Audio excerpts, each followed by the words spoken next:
Yan, ito mga kaibigan ang ginagawang supot ng patupat.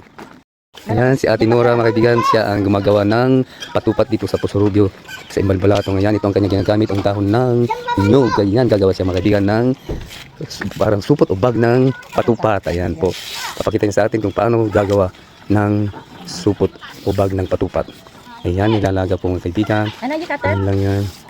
Ito mga kasama niya, mga anak niya, ang katuwang sa paggagawa ng patupat. Ayan, oh, si Madam, si Ate Nora, ang galing-galing, oh. Parang talagang bihasa na siya. Supot ng patupat, oh, ang galing, oh. Ayan, oh, bilis. Wala pang 5 minutes, eh, natapos na mga kaibigan ang supot ng patupat. Ayan, oh, bilis mga kaibigan. Talagang bihasa siya. Expert sa paggawa. Ayan, si Aling Nora. Kayo yung vlogger na Ayan, tapos na ni ating Aling Nora ang paggawa ng supot o bag ng patupat. Ayan, oh. Wow, ang galing. Ang galing. Ayan, oh, ito na yung nagawang supot ng patupat.